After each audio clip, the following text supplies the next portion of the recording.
என் தங்கச்சிக்கு என்ன நடந்தது ஒன்றுமே புரியவில்லையே அம்மா.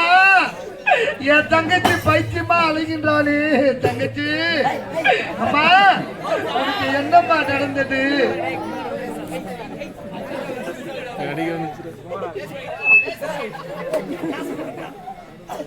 நான் ஃபுல்லாக கவர் பண்ணிட்டேன். உங்க எங்கே மேலே போய்ங்குது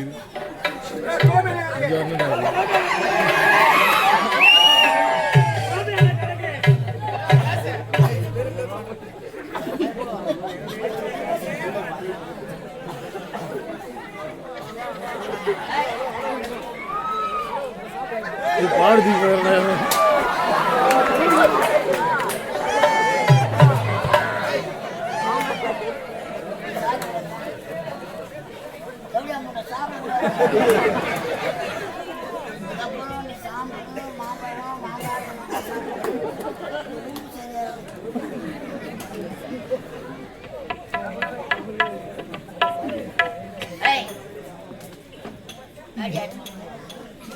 யார் உனக்கு எடுத்தது?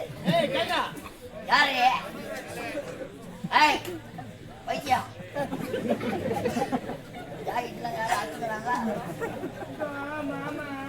ஒரு மாமாவா? ஐயோ தங்கச்சி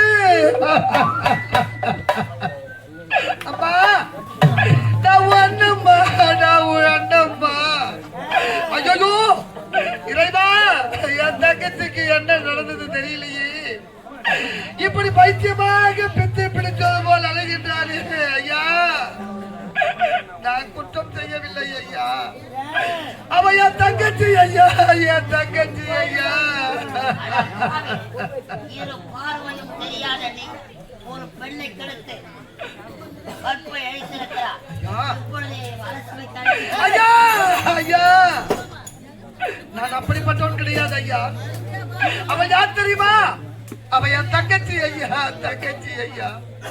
அது மட்டுமா, நாங்கள் இருவரும் சாதாரண ஏழை கிடையாது ஐயா.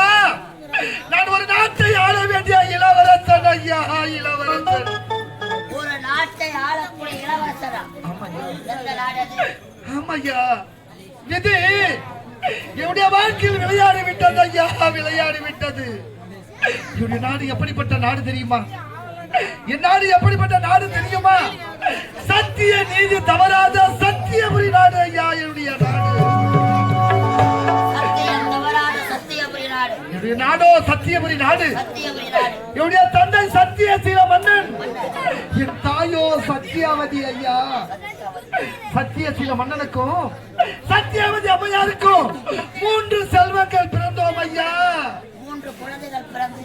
ஆமையா, 2 ஆண் செல்வம், 1 பெண் செல்வம். மூத்தவன் அண்ணன் பெயரோ மாறன், எனது பெயரோ முத்து.